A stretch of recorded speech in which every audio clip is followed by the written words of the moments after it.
Dear all, today we will discuss a seemingly simple topic, but it has great significance for the health of the elderly: walking, the benefits and potential risks. Walking, the simple but powerful exercise method. It is undeniable that walking brings many health benefits, especially for the elderly. It helps increase blood circulation, improve cardiovascular function, maintain joint flexibility, and even reduce the risk of chronic diseases such as diabetes and high blood pressure. For many people over 70 years old, walking is not only a physical exercise but also a mental therapy, helping to reduce stress, improve sleep, and bring joy to life. However, not everyone should walk casually. Health experts warn that if you have one of the following conditions, the elderly need to be especially careful. First, serious cardiovascular disease. Walking is a good activity for cardiovascular health, helping to improve blood circulation, control blood pressure, and reduce the risk of coronary artery disease. However, for people with serious cardiovascular diseases such as myocardial infarction, heart failure, or arrhythmia, walking too hard can cause dangerous complications, even life-threatening. Patients who have had a myocardial infarction are at risk of a recurrence if they exercise too hard, increasing the heart's oxygen demand, leading to ischemia, angina, or stroke. For people with heart failure, overexertion makes the heart work harder, increasing the risk of acute heart failure, acute pulmonary edema, or blood pressure disorders. People with heart rhythm disorders, especially atrial fibrillation, ventricular tachycardia, or atrioventricular block, may experience more serious arrhythmias when exercising vigorously. When walking too hard, the body will react by suddenly increasing the heart rate, overloading the heart, easily causing a heart attack or cardiac arrest. Blood pressure can also fluctuate sharply, leading to dizziness, fainting, or even stroke. In addition, lack of oxygen in the blood due to poor heart pumping can make the patient short of breath, tired, and collapse quickly. To ensure safety, people with serious cardiovascular disease should walk slowly, maintain a low intensity, avoid exertion, and monitor their heart rate regularly. If there are unusual signs such as chest pain, dizziness, or shortness of breath, they should stop immediately and rest. More importantly, patients should consult a doctor before doing any exercise to get instructions appropriate to their health condition. In summary, although walking has many benefits, for people with serious cardiovascular disease, it can become a risk if not properly controlled. Listening to your body, following medical advice, and maintaining a reasonable exercise regimen are the keys to safely protecting your cardiovascular health. Second, severe osteoarthritis or osteoporosis. Walking is a healthy activity, but for people with severe osteoarthritis or osteoporosis, it can cause many serious risks. Osteoarthritis is a condition in which the cartilage in the joints is worn away, causing the two ends of the bones to rub against each other, causing pain, inflammation, and limited mobility. When walking too much or on hard surfaces, the pressure on the joints increases, causing damage to the cartilage, stimulating an inflammatory response and worsening joint deformities. For people with severe osteoporosis, bone density decreases, making the bones brittle and prone to fracture. Walking can increase the risk of fractures, especially in the spine, hips, and knees, and even a slight stumble can have serious consequences. In addition, people with osteoporosis are also prone to losing their balance, and walking for a long time can cause muscle fatigue, increasing the risk of falling. To ensure safety, patients should choose a soft surface to walk on, use shoes with shock-absorbing soles to limit pressure on joints. Walking time should be divided into small portions, combined with rest to avoid damaging bones and joints. Using a cane or walker can help maintain balance and reduce pressure on weight-bearing joints. In addition, a nutritious diet with calcium, vitamin D, and collagen is important to improve bone and joint health. If walking causes pain or is dangerous, patients can replace it with gentler exercises such as swimming, cycling, or yoga to maintain movement without damaging joints and bones.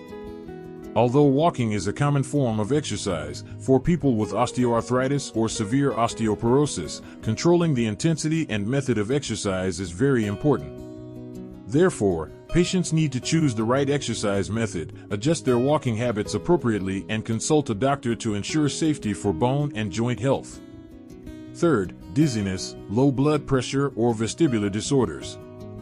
Walking has many health benefits, but for people with dizziness, low blood pressure, or vestibular disorders, it can become a serious risk. Dizziness is a state of disorientation, unsteadiness due to poor blood circulation, low blood pressure, or transient cerebral ischemia. When blood pressure drops, the amount of blood to the brain is not enough, easily causing dizziness, lightheadedness, loss of balance control, and increased risk of falling.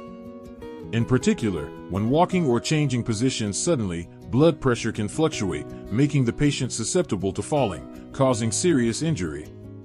Vestibular disorders are also a major cause of loss of balance when walking. The vestibular system helps the body maintain stability and recognize position in space, but when disturbed, the patient may feel dizzy, walk unsteadily, lose direction, or feel the ground is shaking. Walking in this state increases the risk of losing body control and falling, especially on uneven terrain. For the elderly, falling can cause serious consequences such as hip fractures, traumatic brain injuries, or internal bleeding, reducing mobility and seriously affecting the quality of life. To ensure safety when walking, patients should move slowly, avoid sudden changes in posture to limit the risk of dizziness and low blood pressure. Using a cane or walker helps increase stability and reduce the risk of losing balance. Choose a safe walking location, avoid slippery roads or steep slopes to reduce the risk of falling. Drinking enough water, maintaining stable blood pressure, and practicing balance-enhancing exercises such as yoga or physical therapy are also effective solutions. Most importantly, if dizziness, low blood pressure, or vestibular disorders occur frequently, patients should consult a doctor for timely diagnosis and treatment. Although walking can help maintain health, for people with balance problems, it can be dangerous if not properly controlled. Patients need to be careful when moving, apply appropriate precautions to ensure safety, and avoid unnecessary accidents. Fourth, chronic obstructive pulmonary disease. Chronic obstructive pulmonary disease is a serious respiratory condition that reduces lung function, causing shortness of breath, reducing the ability to absorb oxygen, and affecting movement. Walking is a healthy activity, but for people with chronic obstructive pulmonary disease, especially when the disease progresses severely, long-distance walking or strenuous exercise can cause serious risks, damaging the alveoli and airways, causing air to be trapped in the lungs, reducing oxygen exchange efficiency. When walking, the body needs more oxygen to supply the muscles, but due to impaired lung function, the patient will experience severe shortness of breath, CO2 accumulation in the blood leading to fatigue, dizziness, and even fainting. If overexertion occurs, the lungs cannot meet the body's oxygen needs, which can cause acute respiratory failure, leading to the risk of needing emergency care. In addition, uncontrolled walking can reduce blood oxygen levels below safe levels, leading to heart failure, arrhythmias, or brain damage. Polluted environments or cold weather can trigger paroxysmal coughing, increased phlegm, and airway obstruction. In addition, chronic obstructive pulmonary disease not only affects the lungs but also impairs muscle function, making the patient susceptible to exhaustion, loss of balance, and falls if overexerted. To ensure safety, patients should consult a doctor before walking and may need to use supplemental oxygen therapy during exercise.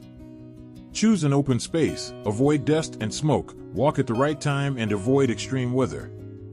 Maintaining a slow pace, controlling breathing with pursed lip breathing or diaphragmatic breathing techniques will help optimize the amount of oxygen supplied to the body.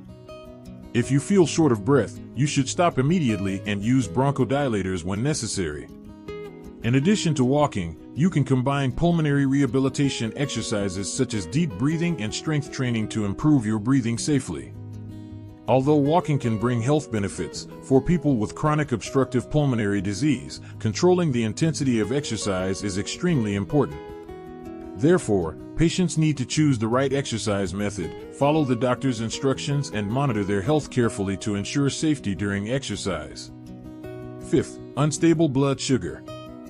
Diabetes, especially unstable blood sugar, can cause many risks when exercising, including walking. Patients may be at risk of sudden hypoglycemia or hyperglycemia, both of which seriously affect their health and ability to control their body when moving.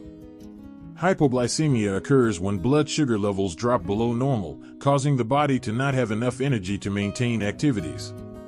When walking, especially for a long time or at high intensity, the amount of glucose in the blood can be consumed quickly, causing dizziness, lightheadedness, tremors, rapid heartbeat, sweating, fatigue, and the risk of fainting and falling. If not treated promptly, the patient may fall into a coma due to hypoglycemia, which is very dangerous to life.